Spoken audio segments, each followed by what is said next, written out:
it was when it was first being released. But she had some early information about it for her.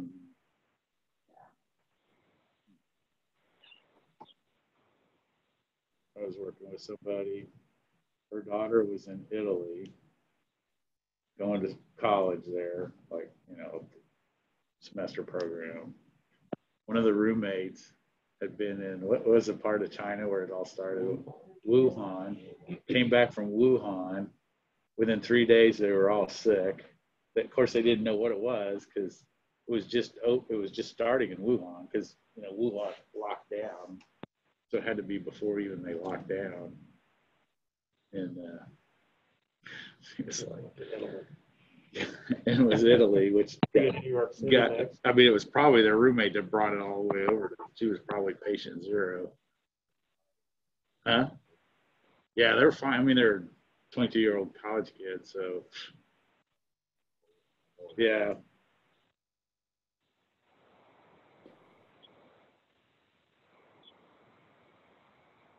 And a couple after CDC started talking about it, she was like, "You think I'd go visit them?" I'm like, "No." My mother-in-law is Scottish and lives in Fort Glasgow. She's actually been in the hospital for over a week. Oh. She doesn't have it, but she's in poor health, and her kidneys are failing. So I'm like, if she goes, I'll be so sad because my husband can't go this year. He can't plan the funeral. He can't do anything. So it's been a rough week. Yeah. That's the only bad thing about international. Well, we do have family over there because her family's over there, but it's still hard.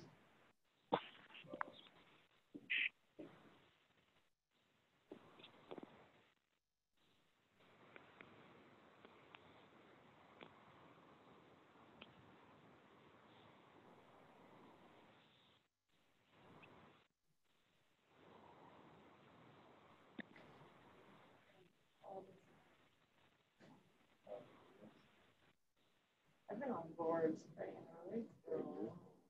Is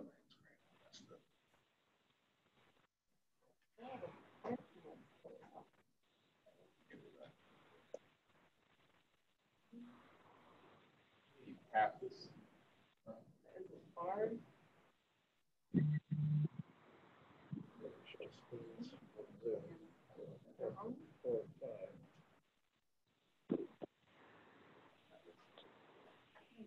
Hey, welcome.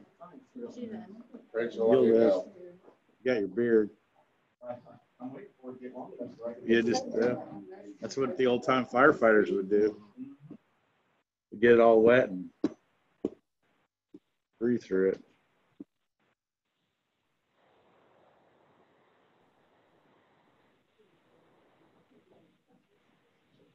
And I realized that they weren't in there.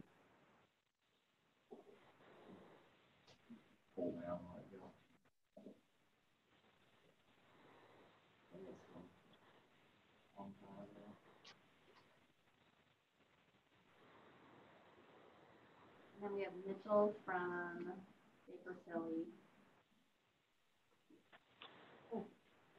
that I have in there too. So I think we're ready to get started. If you guys are. Michelle online. Yes, Michelle Skeen is in. Okay.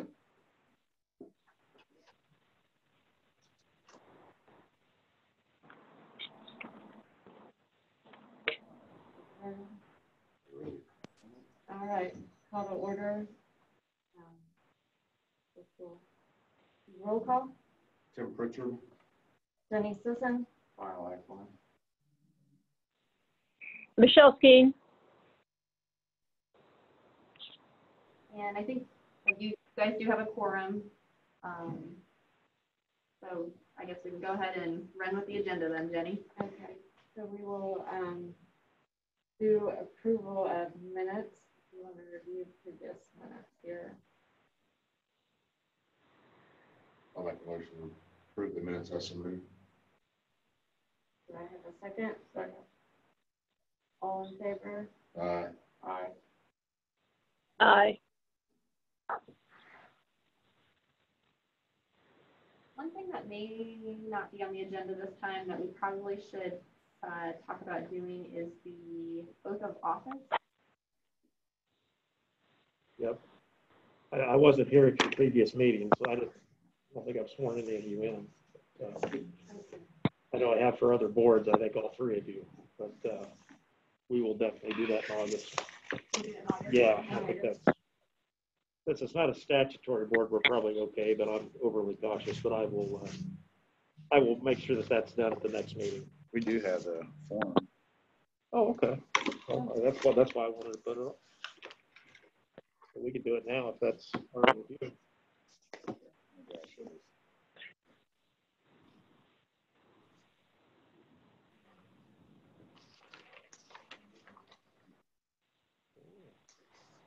Already put the names typed in and everything.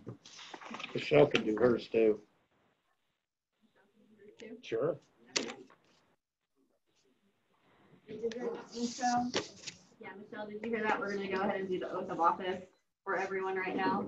Are we going to do it at the same time or individually? We can do it at the same time. If everybody could please raise their right hand. Stand if you'd like. Am I in or am I writing it down? I've got yours right here, so it doesn't look like you've done it. I state your name. Michelle King, Do solemnly swear Do solemnly swear that I will support the Constitution of the United States that I will support the I will support Constitution of the the United States Constitution and the Constitution of the State of Indiana, and the Constitution of the State of Indiana, as well as the ordinances of Madison County as well as the ordinances of Madison County and the town of Pendleton, and the town of Pendleton, Pendleton. and that I will faithfully, and that I will faithfully, I will impartially, and impartially diligently and diligently discharge the duties of the office discharge the duties of the office of board member of the Town of Pendleton Utility Rate Advisory Board. Board of the town of Pendleton. board. You're better than something. That's good. According to law and to the best of my ability. According to law and the best of my ability. Thank you. Congratulations. You could each sign these and give them back to me. I'll get them notarized and filed with the clerk treasurer's office. And Michelle, whenever you have time, you can stop by and get yours signed, or I could PDF for a copy. we can send you a copy. We'll email it to you. That'd be fine. Send it to my work email. I can't seem to open anything from the Pendleton email. Okay.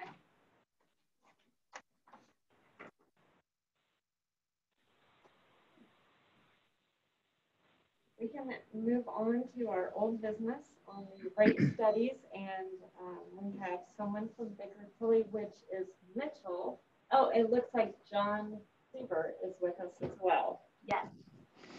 So I will let them start. Can you hear us, John and Mitchell? This is John. I can hear you. Mitchell, are you on? Mitchell? He's on mute. Can you hear me? There we go. Hi, Mitchell. How are you?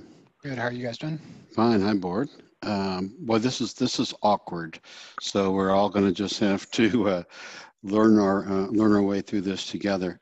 I'm not sure who's driving the screen or what our intentions are here. Do you have hard copies of the rate reports, or was it the intent to put them on the screen and on the Zoom screen and try to drive through them together?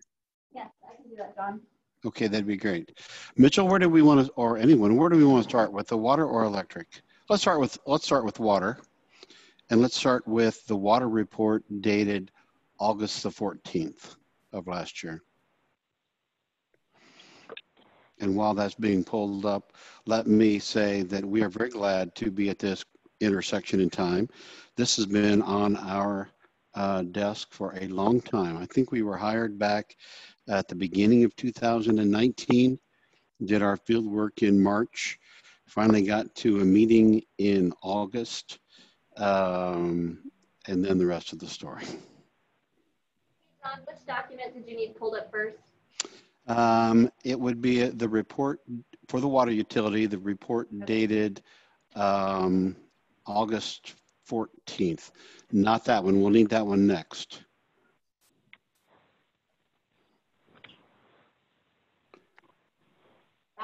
There we go. That one. That one. Perfect. I tell you what, since everyone's going to get tired of hearing me talk, Mitchell, if you don't mind, why don't you go through and talk about the water to the conclusion of this report, and then I'll help to throw in what I know. Someone give us some guidance. Do you want us to go through in great depth or detail? I know you were provided access to the reports in advance. Would you prefer, in the interest of time, that we just kind of go through and hit the items where we have decision points? John, this is Jenny Sisson. It's been a while since we talked. I met you at the OUCC when I was there and at the IURC. So I understand rate making, obviously. Some people here may or may not understand the depths of it. I kind of want to really get into the meat of the drivers here. Okay. Some of the things that are really driving up the rates that don't really have a good foundation. And do excuse me with this muffled thing on my face. No, that's the world we live in. Well, why don't we go through this? The adjustments I'm not as concerned with. There's not much really, 103 isn't really driving things. What I'm more concerned about is the capital expenditures. I'm going to have a lot of questions about that. Yeah, let's talk about that. Yeah, let's talk about that. So go ahead, Mitchell. Why don't we, Mitch, or 2222, what page do we want to go to? I can't multitask. Why don't we start on page 5? And I think it might be helpful if we just give kind of a quick overview on kind of the purpose of the rate study, what we look for, and kind of the different drivers during the rate study. Yeah. So Do that, and then we'll double back and let's make sure we answer the questions, because we have some of the same questions. Yep. So when we go and look at a rate study, we start with our test year period. So for this report, we started back in March of 2019. So you'll see on page 4, we're looking at account balances for the water utility as of December 31, 2018. So when we look at your water utility, we're trying to make sure we're capturing all your revenues that are going to be collected in a given year. And then we're going to look at your normal operating and maintenance expenses, or your day-to-day operations. Those are things like salaries and wages, repairs, maintenance, materials and supplies, things that you can imagine your employees would be paying for on a daily basis. We also roll in items like periodic maintenance. Those may be some larger items that you have to spend money on, but it might not be in every given year. But we do want to have an allowance each year to be able to pay for those when they do become due. And then we also look at your debt service. So if you do have bonds outstanding, which the water utility does, we want to make sure that you're able to make annual payments on your debt service. And then the final thing is looking at any larger capital improvements that you may have planned. So a lot of times what we look for there is to look at maybe a 5 to 10 year capital improvement plan. Let's say, for example, you need to do $1 million in capital improvements over the next 5 years. We would build in then an allowance for $200,000 over the next 5 years. So that's kind of an overview of what we do when we go through the rate study. Page 4, though, starts looking at your cash balances. Oh, sorry, not page 4. I apologize. Page 5, where we're at. So the first column there, the account balances as of 12/31/2018. This is your actual cash sitting in each of the different funds or accounts. So the first one there is your operating fund. The second one is your bond and interest and your debt service reserve. So these are 2 funds that are used to service your bond issue. Then you also have your capital improvement fund, where you set aside money for some of those larger capital improvements. The depreciation fund, an allowance for annual maintenance equal to your depreciation expense each year.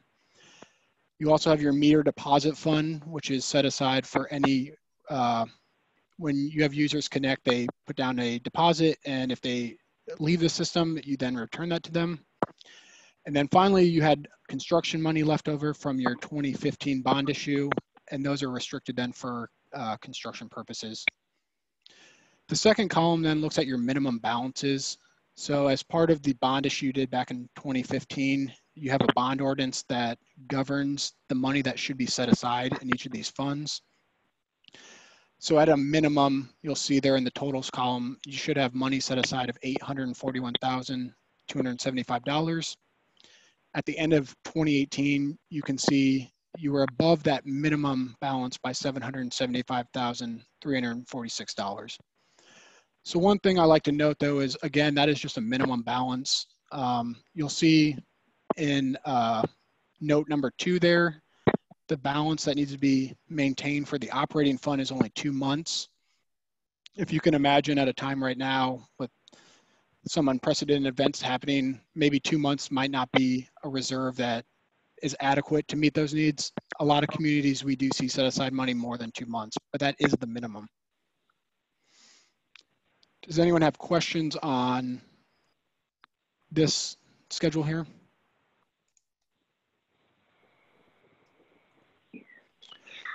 If you want to go down to page 7.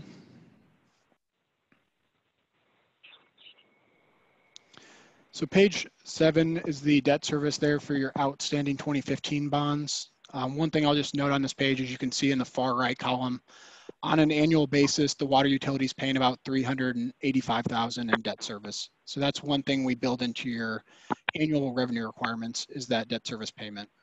Well, less the TIF pledge. Moving on to page 8. Page 8 is where we look at your annual operating disbursements, or those salaries, wages, benefits, the items that are paid on an annual basis. And here in the second column, you'll see we made adjustments of about $103,000. The large adjustment here to note is we do have an allowance for painting or tank painting for your 2 water towers, as well as well and treatment plant maintenance. And then we did build in an inflationary and allowance for 3%. And we do this in order for you to account for costs that may rise each year. And We have a question. Yep. Since we're on tank painting, just quickly, is that restricted? No, no, it is not. Is it in a restricted account? No, it is not. And then do you know if it's, has it been amortized? So we don't know if the length of time for tank painting is like 15 to 30 years. I know the last time it was 2014 or yeah, I don't know, 2014. Well, Mitchell, go down to the adjustment and see the detail. Or I'm sorry, Mitchell, you're not driving, are you? What page is the detail of the adjustment on? page 10. Go to page 10. And while that's going on, while the tank painting monies aren't restricted, they could be restricted if that's what. They typically are. That's why I'm asking. Well, they typically can be. I'm not sure that you need to set them aside. But I would set the, yeah, I'm not trying to argue with you. You're right. We need to set those monies aside in a sub account of the O&M account. My point is that under the bond ordinance, they're not legally restricted. Okay, thank you. No, thank you. Mitchell, pick it back up with adjustment 6, because I think this will, adjustment 6 on page 10. I'm not driving. Oh, I'm Yeah, sorry. page 10. I keep thinking you're driving. I don't know why. Sorry. This is I'm so driving. awkward. No. This is really awkward. There we go. Scroll down a little more. Adjustment 6. There we go. Now, Mitchell, go. So adjustment 6, as we mentioned, we're providing an allowance for annual periodic maintenance. So this is one of those items that I talked about where you're not necessarily going to be doing this every year, but you'd like to set aside money so that when some of these larger expenses do occur, they're set aside an account and you just pull the money out of there, and it's not something you have to really worry about. So you'll see here we've allowed about $70,000 for annual periodic maintenance in total. So let me interject there. One of the difficulties we had was in obtaining that information and documentary support. At the time, we did not get that information from the engineers. So as a default, we went back to the prior rate study in 2015, and we just carried forward those same amounts that we used in the 2015 study. So if there are better numbers out there, if the town is now currently working with a consulting engineering firm that can provide better detail behind that, we would readily accept it. Last time it was painted. 14.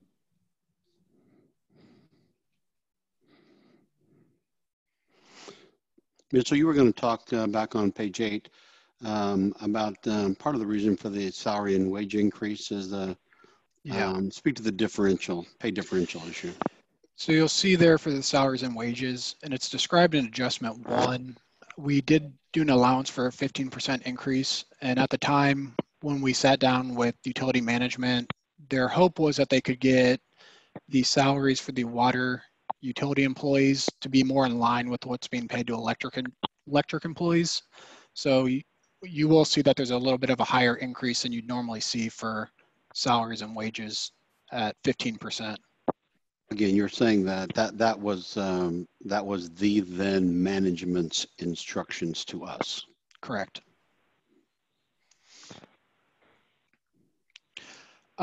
So moving forward in the report, if you want to go to page 12. So page 12 looks at the pro forma annual revenue requirements, or what you need to generate annually in revenues to operate your system. And we prepared 2 different schedules. You'll see in the top right, this one is based on adding 1 additional water utility employee. And the second alternative we looked at was adding 2 additional employees. I believe after we sat down with management and discussed this, they ultimately had us just look at the 1 additional employee in the second report we did. So we can focus on this one. So the first line item you'll see is the operation and maintenance disbursements. That's the $824,000 from the prior schedule. We then added an additional employee, assuming their salary and benefits at $83,500. The next line is the additional utility receipts tax. So if you were to increase your rates, you would also have to pay an additional amount in utility receipts tax. So we added an allowance there. Then the next is the debt service. That's your annual payment you'd be making on your 2015 revenue bonds, or about $387,000. The water utility currently pays a payment in lieu of property taxes back to the town of $15,400, and we left that constant. And then you'll see here the last line there, replacements and improvements. This is the difference between alternative 1 and alternative 2. Under alternative 1, we're looking at a capital improvement plan. And based on our discussions with management, they were looking to spend $2.5 million over the next 5 years. So we did that $500,000 a year. And then alternative 2 just uses an annual allowance for depreciation, or $121,000. So in the first column, you'll see total annual revenue requirements is $1,815,500, and alternative 2 is $1,431,400. And then we also do take out some non-operating revenue, such as interest income, test year rental property income, and then also the TIF transfer for the outstanding 2015 revenue bonds. So then going down to your annual receipts, you'll see metered sales for the test year period were $998,100. So under alternative 1, you would need to generate an additional $379,000. Under alternative 2, you would actually be collecting roughly $5,000 more than you need. So you'll see, based on a capital improvement plan, the proposed increase in rates would be about 38%. Using an allowance for depreciation, we didn't assume any increase in rates. So Mitchell, this is John. So Mitchell, were we provided any detail or corroborative information in support of the 2.5 million or $500,000 per year capital improvement program over 5 years? We were not. When we talked to management, we were just given a ballpark number of 2.5 million without any kind of detail or any kind of breakdown of what they were considering spending that on. Thanks for that. I appreciate that. Well, you were asking about the drivers of the rates, and that's one of the drivers. And I'm not saying that's wrong. I'm just saying that other than a note in the file that that's what management told us to use, that's what we got. Yes, and I like the side-to-side comparisons. That's very helpful. You want me to pick it up from there, Mitchell? Yeah, are you gonna go to the next report? Yeah, let's Rachel, are you driving? Can we go to the next report dated, I don't think it's dated at this point. It was dated January in draft.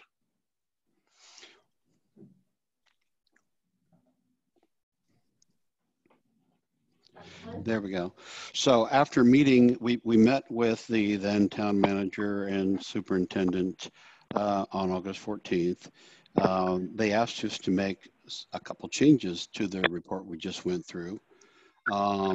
Mitchell helped drive me here. One of the, which page do we need to go to? Yeah, where's the revenue? Should be page 12. Should be the 12. page. Thank you. I'm with sorry the changes. Stumble around here.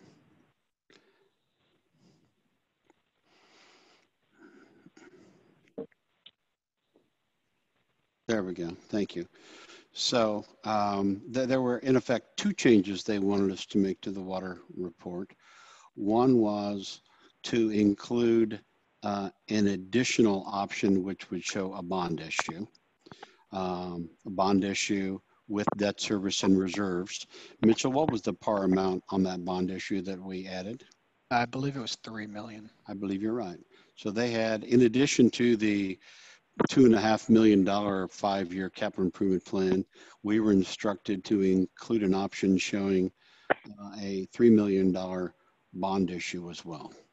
And we assume that'd be an SRF bond issue too. That is correct. Thank you. The other change that we were asked to make is a little bit more convoluted. They were concerned. Go to which page, Mitchell, is the tariff? Has the rate schedule? Page 14. Page 14. There you go. So there was concern that the town was selling water to its largest water customers at below its cost. The bottom brackets here shown as 80,000 and then all over 80,000 and then the 50,000 gallon bracket. They asked us to reset that to be equal to the, they asked us to eliminate the two bottom brackets. So I guess that's the best way of saying it. And the revenue, there was about a $60,000 revenue effect in doing that. So there really wasn't that much water being sold to those largest customers. And I'm sorry if your next question is who are those largest customers? I know we have that, but Mitchell, I can't remember who they are. Can you? I can't off the top of my head now. No. So going back to the schedule where we had the percentage rate increases, and then back a couple pages. Mitchell, where's our revenue and revenue requirements? Page 12. Page 12. So we have included in these percentage increases shown here, the 31% and the 54%, we have included in there the elimination of those two, the financial effects of the elimination of those two bottom cheapest water brackets. That's cooked in here. But those were the two changes that we made. The debt service on a bond issue, as well as eliminating the two cheapest brackets of water pricing. Did I miss anything, Mitchell? No, that was the only changes. So I know there's a lot of fodder here, a lot to go through, and I apologize for the time it took to walk through, but we did just try to hit the high notes. The board members are talking about something, so Okay. the question was if anybody knew who the largest, we've got our electric and water department heads here. School.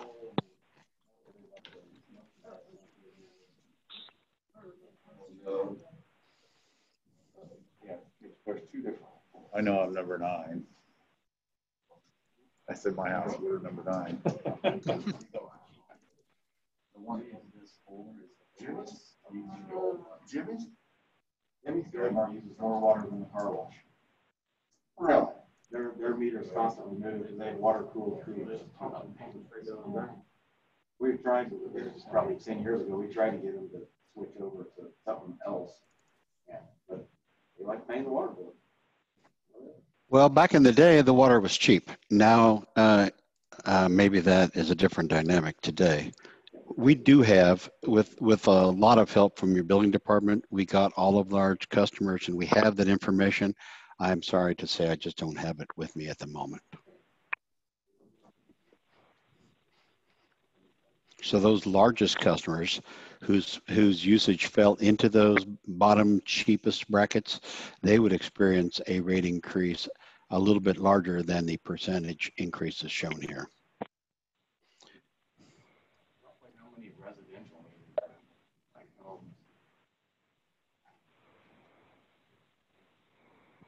Did we replace all of the meters when we went around? About 1,540, so we're gonna have like a 1,500 in 5 years. And we replaced all the meters, correct? We'll replace all the 5/8. Okay. We still have 1 inch and above, but I'm trying to work it in there to where we can replace the 1 inch to put it on our new system and so on and so forth. And have we budgeted for that? No. Those are things we have to consider. The 2-inch meters above are, 2-inch meters are like $1,500 a piece. So I was going to replace those as they went out instead of putting an old meter back in, putting the new updated version. But I think they make a pigtail that we can splice into that meter that would put that meter onto our system. That's what I was wondering, if we're on a meter replacement time frame, because you never want to replace everything all at once, because you have the bulk. The high pearls that we put in have a 20-year battery life and a 20-year accuracy. So no moving parts. They're all sonic red. So there's no restriction as well or anything. 150 1-inch meters to go yet? I think it was like 70. 70? We have 10 on hand now. So I think it was like 70 more or something. We finish out the 1-inch, and then we would just have to go out and manually read the 2-inch and above until we can get the pigtails. I think the pigtails are like $25, $30 maybe. I'm not sure. So, but that would be able to hook up to our ERCs that connect to our new system.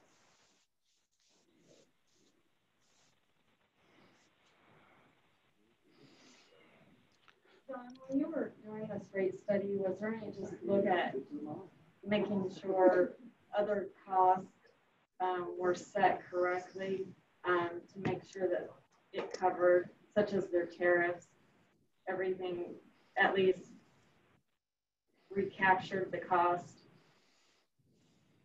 such as, connection fees, things like that? I mean, we've been out, we haven't had a rate study in, 14 years? I can't remember, was there, no, I think that in 2015, when there was the project, was there a rate increase at that time? No. Or was it a financing? Yeah, I think you're right, because there was some other debt that was rolling off at that time. We didn't finance, we used SIP money. Right. From what I've been told, we haven't had a rate study since. 2005. 2005. So there, one of the questions, I don't know, I may be answering your question with a question. If I am, I'm not trying to confuse anything. You had asked a question about asset management plan. Yes, which is I sent Rachel a list of things. Yeah, and that's an excellent question. But you know, even more fundamental than that, I think there probably is a need for some capital planning, Yeah. capital projects planning that lays out some of these things.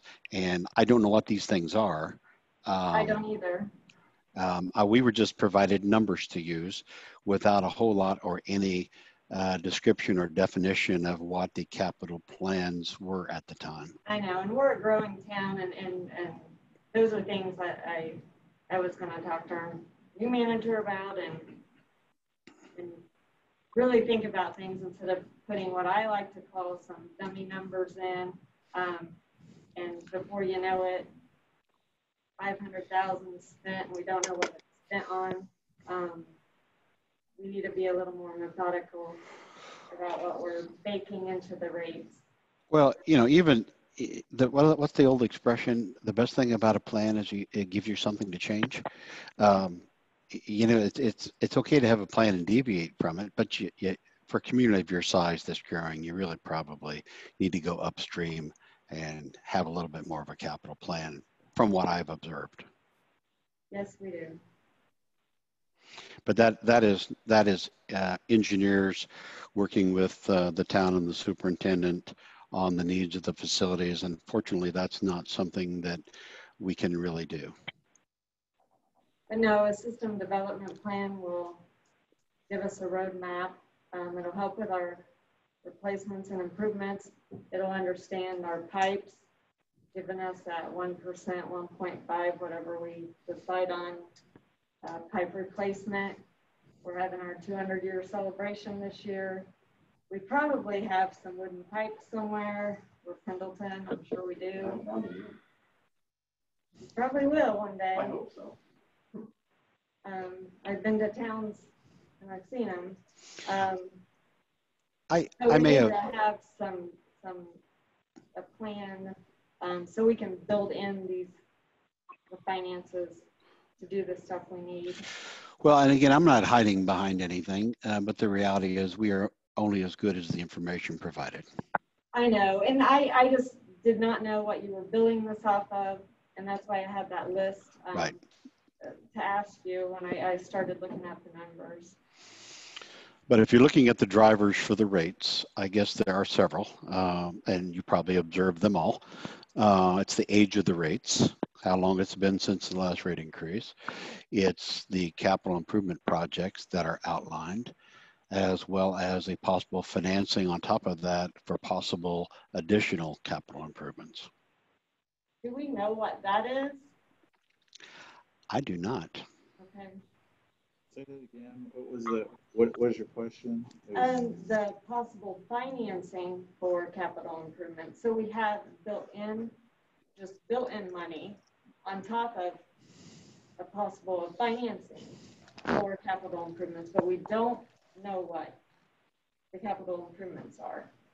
So we need to start with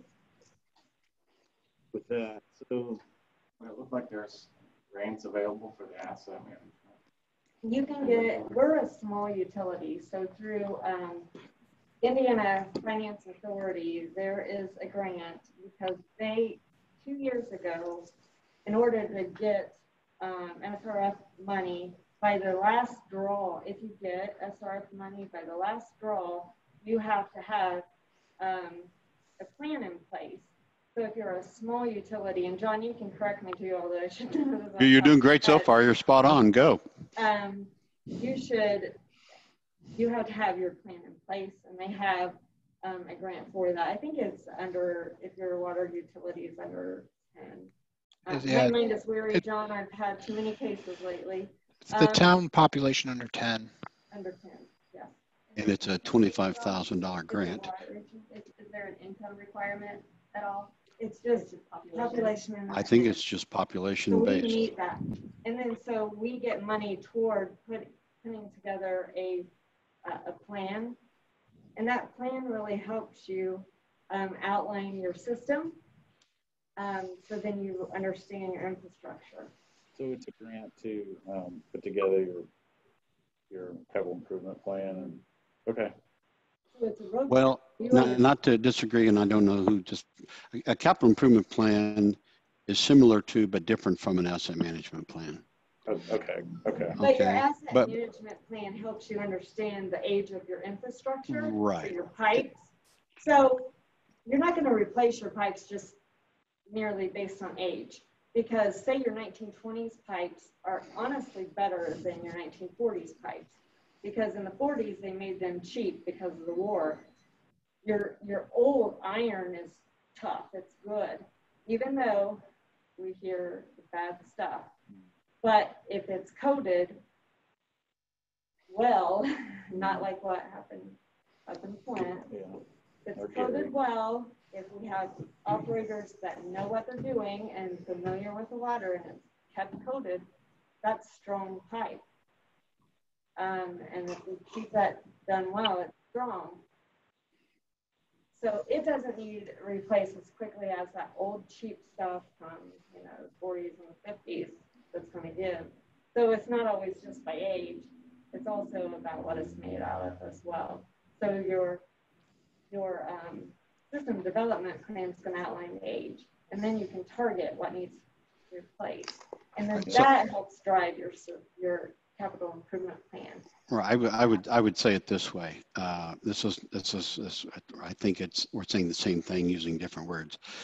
A capital improvement plan is what are you going to need to do for the next 3 to 5 years.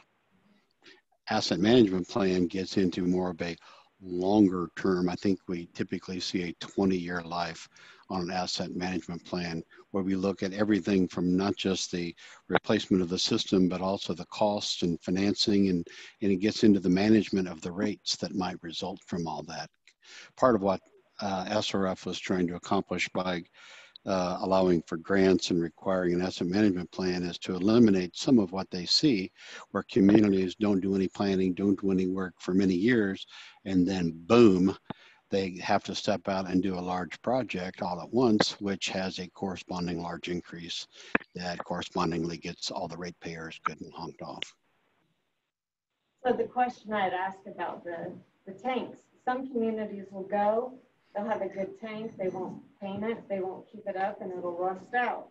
Well, then you end up with a huge capital improvement expenditure, when if they would have kept it painted all along, it wouldn't have rusted out. And then where they would have, had they put money away, a restricted account, it doesn't have to be restricted, but let's be honest, it keeps people honest. It's not a vault, but at least it is one more hurdle that they have to go over. And so if they would have planned for that, and then it's being a good steward of everyone's money, then they're not out a larger expense down the road. They've planned for that.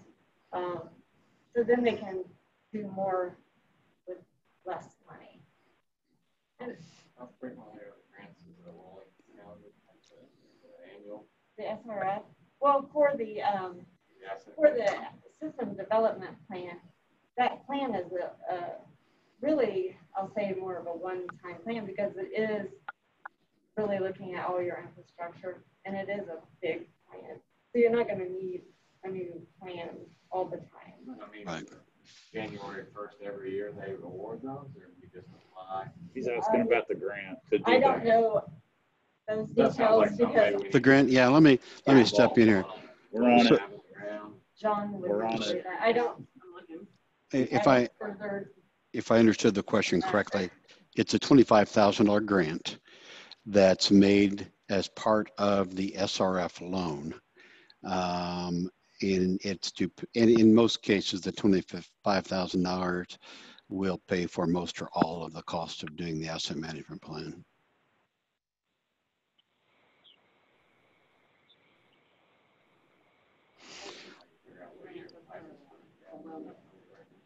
Forgiven. One thing to consider here, if I may, one thing to consider here for your more immediate needs, I'm not sure if you're working with a consulting engineering firm or not, and I'm not here to promote them, but some of these things we're talking about, bond issues and 5-year capital improvement plans, they might be able to help you in assembling those plans.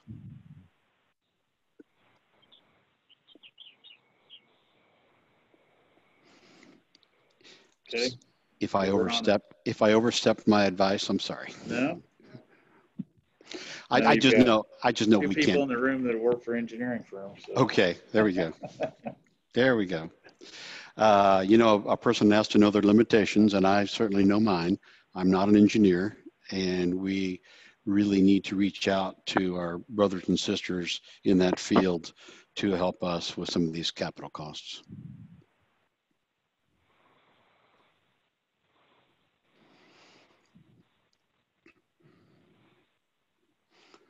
I'm not sure what your thoughts are, or if about timing of a rate increase, or implementing a rate increase, but because of the materiality of the capital plans, that's something that needs to get resolved. Given the timing with COVID, given the timing with the moratorium, I think those are things where you need to have great discussion. It's not that you can't have a rate increase in this environment. We've been out a long time, but I think it's something we need to be mindful of. I think there's some things in this rate study that isn't necessarily thought out well enough to justify or to support. And I think those are things we also need to have further discussion. So it's all certainly up for some thought.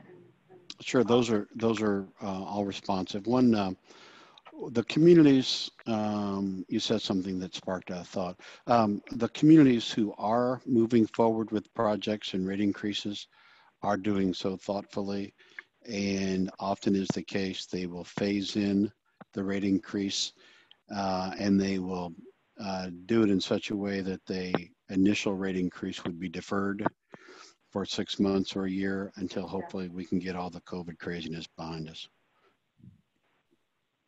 Your other comment about needing some additional corroboration for some of the material capital items, you don't hear me disagreeing with you. You were, I think I may have interrupted you earlier. You were asking about some of the non-recurring charges. Did you complete your thought, or did I step on you? No, I think I got everything answered. Okay. One of the items that we suggested back in August was the town consider a system development charge.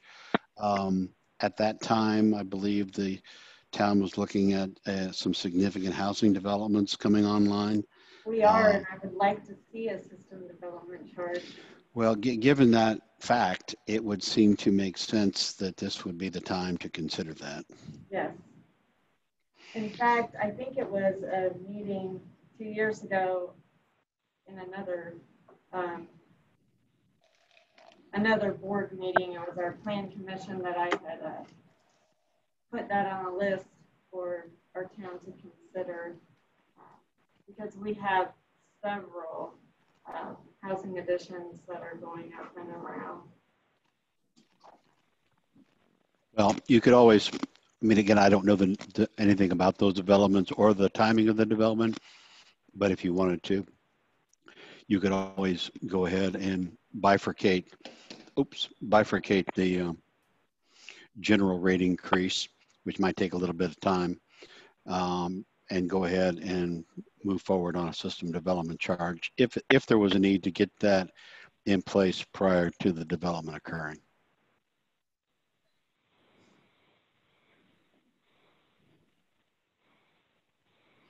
It's usually about 7 o'clock at Fall Creek. I can say Fall Creek raised rates earlier this year, and we just implemented back the late fees back in effect starting next month. So as far as your sewer goes, they're back full operational rates, late fees. Do you know if they waived everything that's been accruing, or did they? We put the rate, we put the late fees on hold for at least 3 months of COVID. They were on hold, but are they waived? They're waived. Okay. And actually our delinquent accounts went down during all this. So did you take into consideration anything like the governor We did. Okay. Yeah, we did that with the apartment, the rent, furlough there. That's why they waived the late fees. Thank you. Thank you. Thank you for coming. Sorry, John. That's fine. Thank you. Busy times, isn't it? Yeah, no kidding. Now I'll be going home writing more reports. Did we want to talk about the electric next? We do. We can move on to that. Okay, let's go ahead. Mitchell, I promise this time I really, really will shut up. Why don't you start with the August 14 report? Back it up a little bit and just try to hit the high points here, but go through it. While they're pulling that out, because you guys didn't quite catch that, we were talking about system development charge. Thank you. I did not catch that. Well, a couple of people, John, had stepped out briefly. So John had mentioned the system development charge. That's for the new subdivisions, basically tapping into the main. Right. And so there's a cost to that. And really that it's important in rate making because your current residents have been paying. And so they've been paying for that infrastructure, okay? That's a benefit. The current residents. So when you have new people come in, you know, they're getting back, it's almost like a benefit. So there's a cost to infrastructure already in place. So that's where the system development charges come into effect. So there's a cost, it's basically. Are you talking impact fees? No, this is Okay. tapping into the main. You could almost think of it as impact fees, but don't call it impact fees because that's a separate piece of legislation. So it's a separate classification of impact fees. And then I think that's what we were talking about the other day. This is different. This is system development where they're tapping into the main, the whole development. So there's a cost to that because the infrastructure has been in place and all of the current ratepayers have been paying for that. So it's, again, a benefit to the new people that are coming in that we already have this in place. Correct. Right. So, well, to your point, the big complaint that we always hear from current residents are why are we paying for development? yes. And system development charges are one tool in your toolbox to help the development pay for itself. It's that growth pays for growth mentality. There you That's go, kind of exactly. what I've said about the impact fees and other meetings. Same thing with this. So just help me out here. So what's the difference between the two? What's a good way to explain the difference between the impact fee and the system development charge? Well, the reason I bristled at impact fees is there are rules that allow you to adopt impact fees. However, we try not to call them impact fees because I don't know who wrote that legislation on impact fees. It is really confusing and takes a ton of work to document. We passed it here. Good. Yeah, it is good. It's a good piece of work, but it's difficult. It's a high burden. Yes, we are going through it because it's a growth pays for growth again. So I can explain it if you don't mind, Scott. Yeah. What do you mean by we passed it? Are you talking? We as a town. Okay. So your impact fees, it helps pay for your roads. So again, it's a growth pays for growth. You're going to have a bunch of people living here now. So the development, which really it rolls into the cost that they're going to sell the home. It's a one-time fee per home that gets paid. That money is earmarked in a restricted account. It is restricted, and it has its own governing board, which has to have certain people. It does have to have a developer. It has to have a CPA. It's very outlined.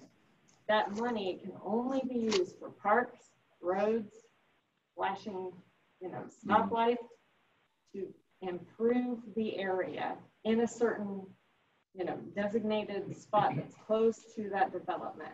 And it's to improve that area. It's very outlying. So it really helps to develop, and that's why, because it's impacting that area. So did the town adopt roads or parks or both? Yes. Both. Okay. Yes, it's all been approved, and we're getting ready to do the feasibility study. Okay. To, come up with the figure that will be. So I guess I guess you could think of a system. You could think of a system development charge as an impact fee for water, but it's a completely different statute and it's a different set of rules. And it's really tapping into the main that's existing, because there's a cost to developing, having that water system in place. And a system development is, you have to have capacity in your tanks. And so there is a design to knowing how much capacity for your water. And so it's kind of the same thing. Like, we have enough capacity to take on so many users on the water and to tap into that. So it's kind of the same thing, but in the water world. Like when a developer has a 100-lot subdivision, they don't pay a per lot water availability fee right now. Well, if I understood the question, you're asking, do they pay it once or per lot? Was that the I'm question? just saying like an upfront per lot, water availability. So where I've seen those done, or where I've done those system development charges, it's usually per additional single family dwelling. So the developer would ultimately. The developer is paying a fee to tap into the water Correct. system and extend the line to their development. And it becomes, correct, and it becomes part of the cost of his development. Right. And then when a home builder then purchases the lot, or whoever's purchasing the lot and then puts the house in, then there's a fee that's paid to tap into that. So that's how that's handled currently. I think I'd clawed back on that. So the point I wanted to leave you with, and it sounds like you're already there. I thought then, and I think now that given your fact pattern, if you're looking at additional high growth areas, the time to adopt those system development charges is before the development occurs. Oops. So it sounds like we need to modify this and get that in now. And it sounds like we need to possibly bifurcate this so we can at least push the system development charge first while we're thinking over some of the figures here for the rest of it. Yeah, system development charges in their design, they're not really going to affect the rate study, because the expectation is you take whatever monies you get from a system development charge and squirrel it away for future capital costs, not use it to help buy down everybody's rates. But I do think, I lost the second part of my thought, but I do think that this would be the time to consider a system development charge. Well, yes, because we built a new system to have capacity, and there's a cost to that. Some kind of fiscal study that has to occur before you implement that. This one's nothing like Nothing hoops like for the other one. Yeah. It doesn't have.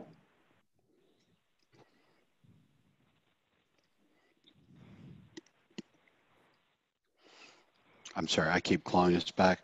Are we ready to talk electric? I think we are. All right, go Mitchell. So that is the page I'll start on. So perfect timing.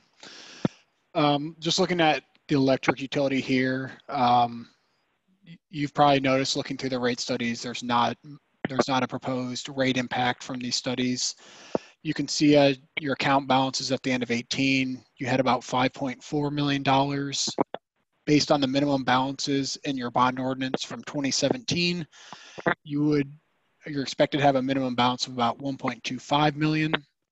So you can see there in the far right column, currently, or at the end of 18, you had excess balance in the electric utility of just under $4.2 million. So at the end of 18, you can see the electric utility was in pretty good shape. It had quite a bit of money set aside for those capital improvements, as well as money in your depreciation fund. Let me parse your word, Mitchell. I don't think you meant they have excess money. I think what you meant to say was they have money in excess of the minimum. Yes. Right. But the thing to remember on the electric utility, all the assets are exposed. They're all above ground. And as you know, tornadoes come through. And you have to have a significant amount of money set back to provide for those occurrences. So when we work with the electric utilities, we typically see and expect to see electric utilities maintain much higher cash on hand balances. Sorry, Mitchell. Yep, that's correct. If you want to move on to page 8. Page 8 displays your outstanding 2017 bonds. You can see on an annual basis, you're paying about $280,000. And one thing to note here is you'll see that your debt actually rolls off in 2024. So if there are some larger capital improvements down the road, that's a good time as this rolls off to take on additional debt or debt that's about the same size. On page 9,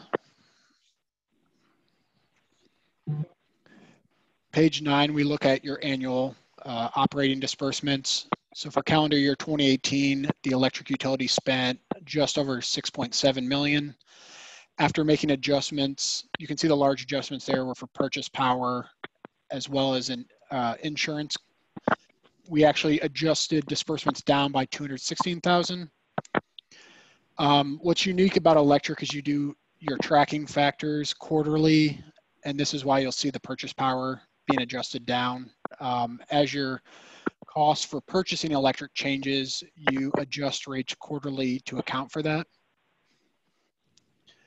And then again, as I said, the insurance claim in calendar year 2018, there was a large one-time insurance payment. So we deducted that out of our pro forma disbursements to get to a more normal year. So in total, you can see we're assuming on an average year, the electric utility should spend about $6.55 million. Okay. The majority of that obviously is going to be for purchase power. Yep. I'll skip through the adjustments here and go to page 13, the revenue requirements. So again, similar to what we did on the water, we were asked to look at what it would look like if we added 1 additional employee, and then if we added 2 additional employees. I believe in our second report we prepared, the ultimate decision was to look at doing 2 additional employees. So you'll see here, the first line, again, your operation and maintenance disbursements, about 6.5 million. Adding 1 employee plus their benefits, we added 105,000. For annual debt service, you're looking at about 280,000. And then for payment in lieu of taxes, the electric utility is currently paying the town 150,000 annually. And then the final line, which again, like the water utility, the replacements and improvements was based on a capital improvement plan or an estimate from utility management at the time. So for this scenario, we were asked to look at spending $2.75 million over 5 years, or an annual allowance of 550,000. And again, under alternative 2, we looked at doing a scenario just looking at annual depreciation. So on a net annual revenue requirements basis, the electric utility should generate under alternative 1 about 7.5 million, under alternative 2 about 7.2 million. For 2018, the test year sale of electricity was just under 7.9 million under alternative 1 and 2.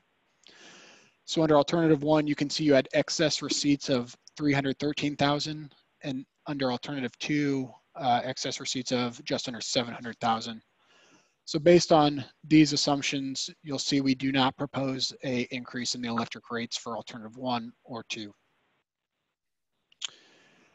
And then on page 13, oh, go ahead. I know I'm not, this is so awkward. How are we doing it currently? Are we taking depreciation? I'm not sure. When did you have the last rate increase? I'm not sure what was cooked into the now current rates. Yeah, I think I don't think anyone knows. 2009 was the last rate increase for the electric utility. I wasn't able to find that out either. I'm guessing by the outcome, it must have been a capital improvement plan, but I don't know that. Okay. So Mitchell, you said test year sales of electricity, and that's right, but that's the test year sales of electricity normalized for the changes in tracking factors. Because that's the revenue normalization and getting all the tracking factor and purchase power right. That is what's important in an electric cost of service study, because that's the driver. Yeah, because due to those tracking factors, you're not necessarily going to collect the same amount of electricity every single year as you adjust your rates. So if we can go now to the August, to the January report, I'll pick it up from there. And I'll go ahead and just start to blather. So after meeting with the gentleman in August, they'd asked us to make the revenue requirements schedule on the page we were just on in the new report. 13. Thank you.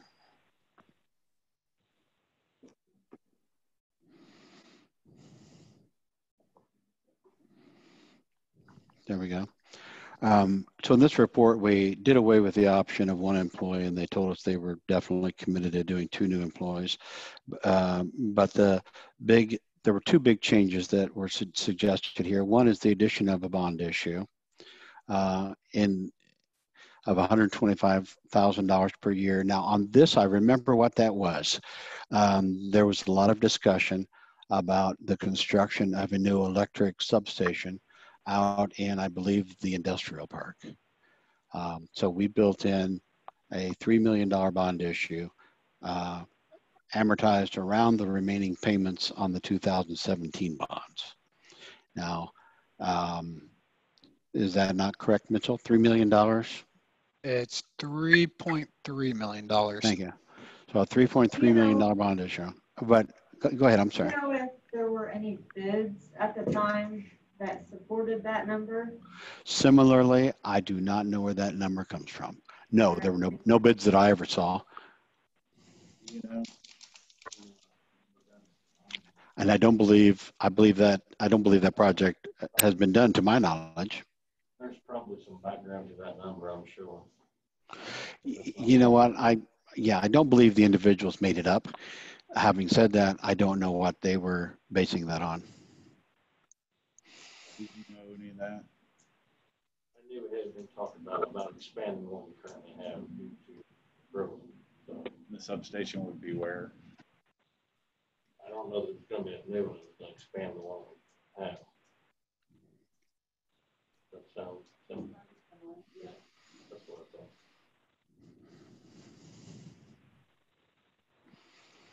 I'm just curious, just because it was so long ago, so are we still in the same ballpark with that number?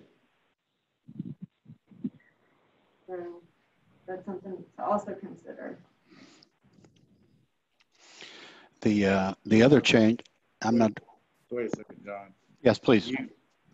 Craig, do you remember any of this? Or any of this discussion that there was? Were you ever involved in it, or? Not heavily.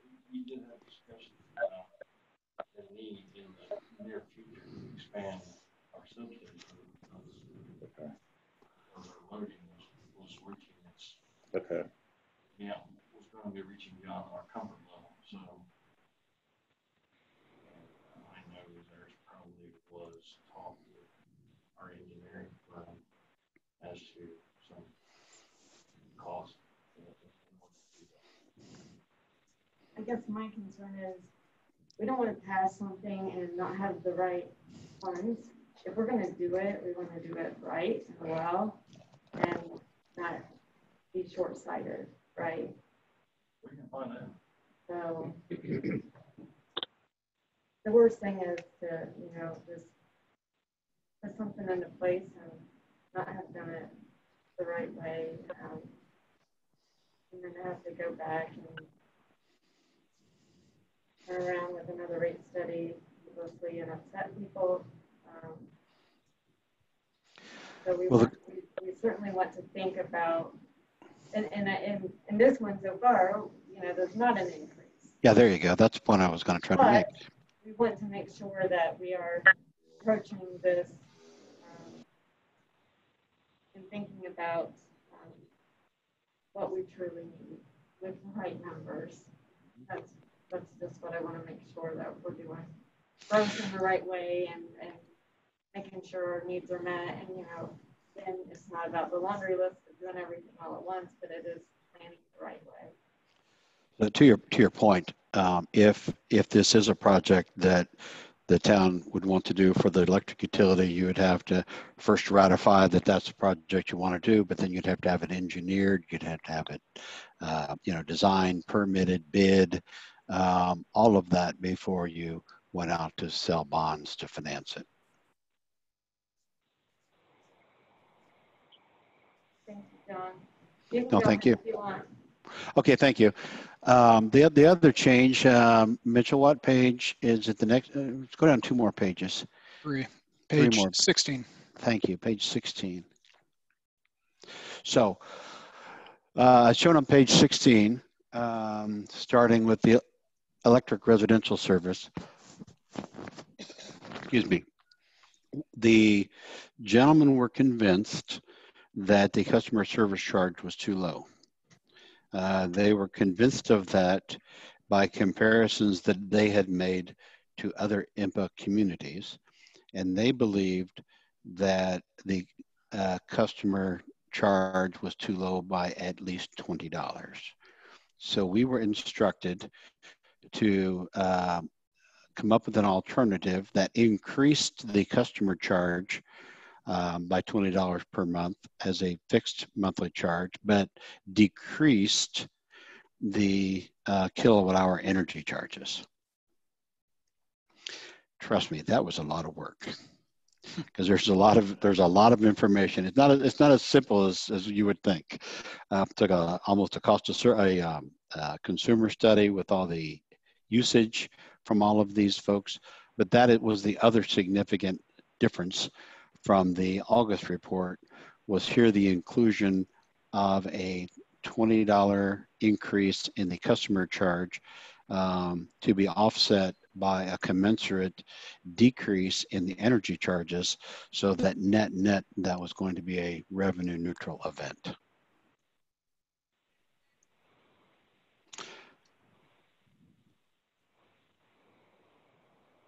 And I can't remember now, and perhaps one of you in the audience or the board can help me remember why that was important. Was it, are there a lot of snowbirds or are small volume customers? I can't remember. Let me just shut up. I can't remember why. I don't think there is. That was one question I had.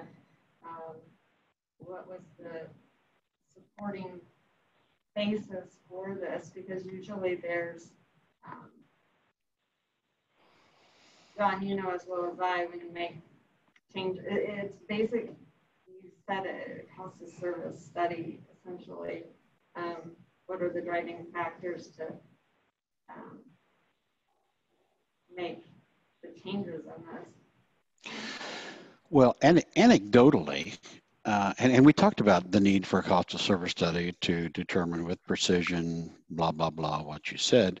There was not a support for the time or cost of a cost of service study. They felt as though they knew what the answer should be.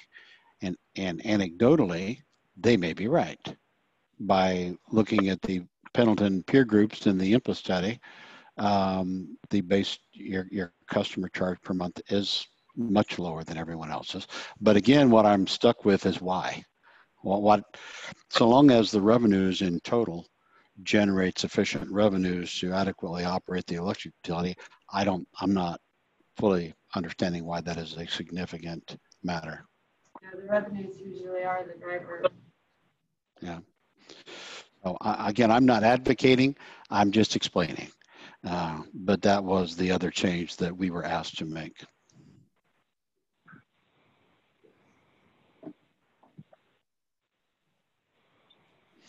So that concludes our presentation.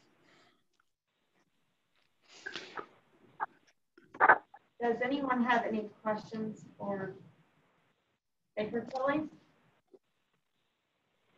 I'll probably, John, this is Scott Reske. I'll probably call you with some more questions after we've had a little bit of time to think about what we've talked about tonight. Yeah, that's great. And again, it's just the world we live in, but I certainly do apologize for the awkwardness of the Zoom presentation here. No, that's fine. But yes, please give me a call and I would welcome that. Yep. As I get looking at this, I'm sure I'll have maybe some additional, but I appreciate you answering the other questions I already had. And if I have additional, I'll send them to Scott and he can send them to you, or if he doesn't mind if I just contact you, however we want to handle it. But I appreciate you presenting tonight. I'm sorry, I'm muted.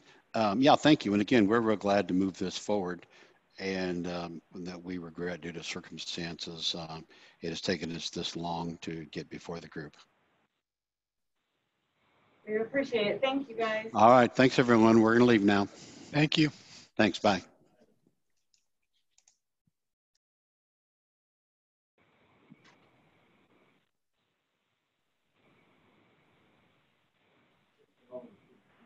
Per month access. The utility I'm on, they call it an access charge, and it's like $34 a month. And I do know that every utility in existence is about $4.4. That $6.52 hasn't been changed in decades. And I know. With that said, what goes into figuring that, I don't know. But I know that comes from conversations we've had over the past few years that we are charging $6.52 access fee, whereas everybody else is charging 3 and 4 times. But with that said, I have no idea what decides that. Well, there's usually a cost of service study that's done that. And it costs the town, hypothetically, you go to Florida for the winter and you shut your breaker in your house off, you use absolutely nothing. We send you a bill for $6.52 just to give you electricity. It costs the town money just to excite the coil and the transformer to give you electricity. Even though you're not using any, it costs us money. How much money? I don't know. Yeah. And that's where a cost of service study is typically done to understand the cost. Because there is a cost, because you still have to have employees on hand. Right. You have to keep the lines up and running. Right. Just like people don't understand solar. Well, even though I use solar, well, when they don't have enough, they still need to have access, right? There's a cost. Yeah. So it's kind of the same thing. And so understanding that, it's pretty, as John was saying, there's a lot to go into it. And it's usually a full-blown cost of service study. It's not just a matter of throwing a number in and it all plugs in. So to really understand what goes into that, a cost of service study is pretty expensive. And we're looking at hiring, gosh, I don't know if John's gets into the meat of it. Usually there's a more sophisticated group that breaks it down. And quite honestly, that's, like say if it's someone who's regulated, that's a big rate case that's usually like argued out, like as far as if those numbers are correct. But yeah, I'm gonna have to, that's one I'll have to think on. I wasn't quite expecting that one. I know it's something we've talked about in the last 2 years. But I get the end, I understand. They just pay this $320 bill. In that part, I don't understand where, I don't either. But it's all the capital improvement stuff. I guess I'm studying here with, I'm not saying, I mean, we definitely want to make sure that we've set ourselves up, but I think we need a plan in place. There's still lots to think about. We're not ready to present anything to our town council. We're not there yet. I think what we can expedite is the system development charge, so we could what we call bifurcate, and that would be the first part of the rate study. And put a system development charge in place on the water side and get that moving. And then the rest of the rate study perfect present later, which honestly would out and let the COVID stuff do its thing.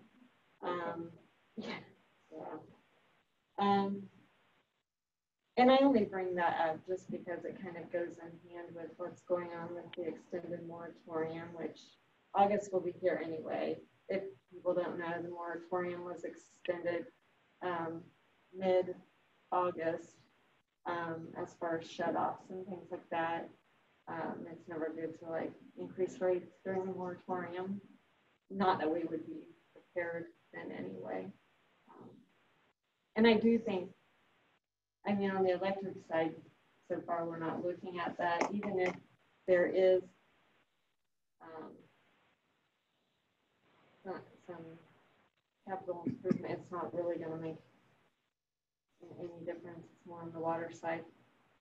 But we've been out so long. And that's one thing that I hope we can somehow convey to our council is you really do hurt the people when you stay out so long. It becomes a rate shock.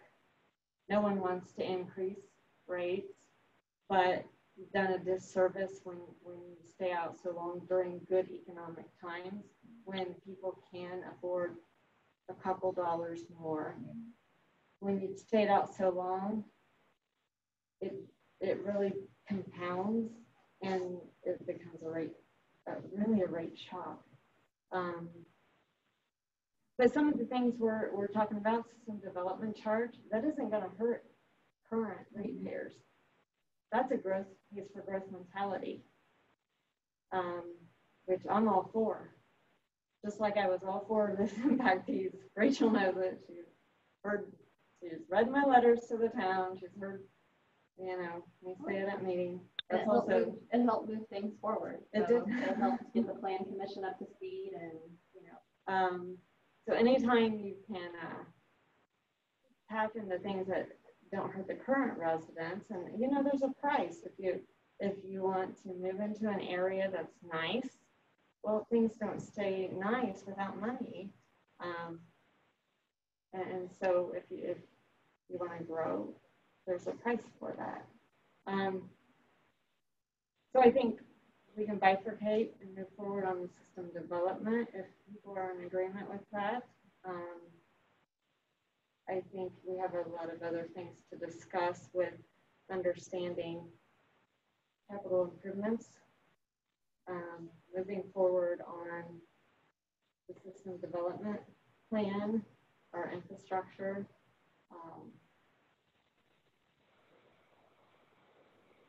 we go into, you know, building in that the money for the tanks, which is in there, and I'm a proponent for that. I actually don't like seeing great cases where someone hasn't built that in. Do I think 10 years? No, I think tanks don't need painted every 10 years. They last longer. Most do. It depends on location.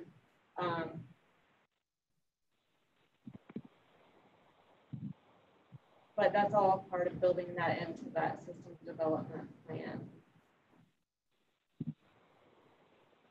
I think it's up to our town manager on the employees. I can't make that decision. I don't know staff levels, appropriateness. I also know that there's been discussion with pairing up with Fall Creek Regional Waste. Pairing up's not the right word, partnership. Usually partnerships mean that there is a savings somehow. So I don't know what those discussions are. Partnership to do what? With the, I've not heard that yet. Well, I've seen it on meetings. Well, they're wanting to pair up with regional waste to where instead of coming in and doing a sewer disconnect, which causes damage to sidewalks and yards, and it's expensive, they're wanting us to partner with them to turn off the water if they have a need for a shut-off. So we would kill the water supply to the home until they pay their debt to regional waste, and we would turn it back on. And there's been some of those discussions, and that's where I don't know like how in depth. And that's what I asked them. I was like, so how many are we looking at? Because we only have 3 employees, and we can't be running around all over town shutting people's water off because of sewer bills. We've got other stuff to do. Yeah. So, and, you know, I mean, even if we did, they're going to have to, regional waste is going to have to pay for it. And I think we should make it not substantial, but make it worth our while to where, because we're the ones doing the work. so I saw that, and I didn't know what that meant. And at what scale. And when I see those things, to me, it means savings. Because when you see a partnership, it means you're working in tandem. And does that mean that there's economies of scale? That's what I see when I hear partnerships, economies of scale. So then, to me, I think, does that help then with this rate study? Because there's some kind of economies being saved. So I'm curious about what you're talking about, but just like, I could see equipment sharing. There's some certain things that I'm aware of already that we could probably share in. So if you have other ideas, let me know. Yeah, I just don't know the depths of where these early discussions are. That's why. I was at the water works board meeting. They talked about it briefly, but that's about these. And it might not affect this right now, but I was worried about, you know, if they do implement this, then is it because I know with doing sewer connects, they give them so much amount of time because they don't want to be destructive to the property and they want to give them ample time to make a payment. But if it's just as easy as us going and shutting off water, is that going to amp up and then they're going to have more throughout a month that we're going to be turning off because we're not causing destruction? It'd be easier to call us and say, hey, we need to shut their water off because we're sewer bills have been paid in 3 months versus them going out and digging it up in 3 months. They already have this implemented with Fall Creek Regional Waste District and we just don't have any shutoffs. So it's not really. That's the only thing I'm worried about is the quantity of shutoffs that we're going to be involved in. Michelle's team has to leave us 3 minutes. Yeah. I talked to Tammy at Eagles and she said it's not a lot. But it doesn't sound like it's anything bigger than that. Right. Okay. No, it's just us shutting the water off. Okay. Because if not, then regional waste has to come in, dig up their sewer, then they have to call the state board of health, and the state board of health gets involved. And it's just a big mess. When I hear partnerships, I think of something on a grander, yes. I think it's something on a grander scheme of state economy of scales and savings and, okay. All right, so as far Well, as. I could save a lot of money if we could hook up our stormwater back to the sewer. But I don't think the federal government would like that. No, that's not a lot of money. I'm just joking. I know, there you You go. started the Big Indy project, right? That's what Yeah, I'm saying. there we go. So for time's sake here, and moving forward, I guess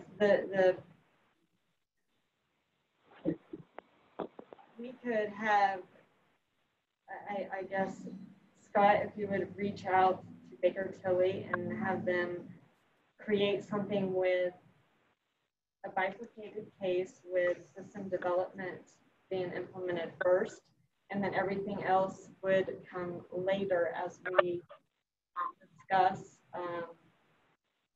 what we would like, because we're not there yet.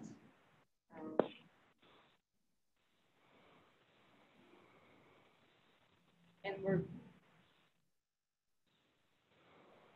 Scott, you would obviously work with your staff and understanding the capital improvements.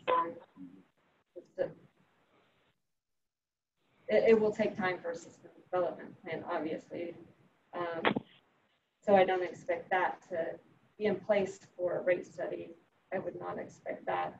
But we need to understand some of these plans so we can put some numbers. Also kind of asset management. Yeah, it just takes time to put one together. So I wouldn't expect it to necessarily, the asset management is a system development plan. It takes time to put one together.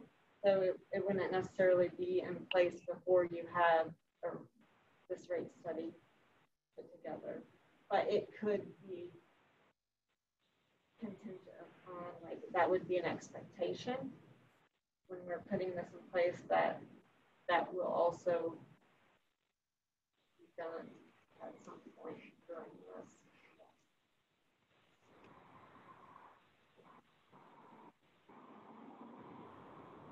Are we on the same page? Yeah, we need there's definitely some things to work on. I don't know what the timeline will look like yet. Yeah, this will take some time. Yep. But at least Baker Tilly can work on system development piece first. So we at least have that as next steps.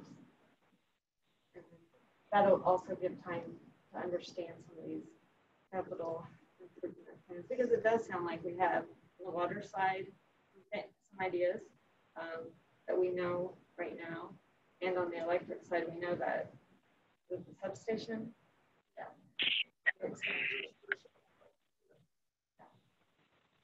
and again, timeline of importance.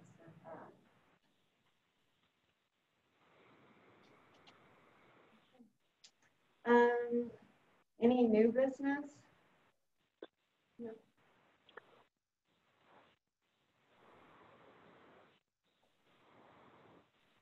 Before I say adjournment, Anybody online from the public that wants to speak? yeah. No. Just Michelle. Yep, I'm still here, Okay. Thanks, Michelle. taking it all in. Well, I appreciate everyone being here, and we'll see you in August. Thank you. Thanks, everyone. 2 months in a row for this board? Sorry. Oh my God.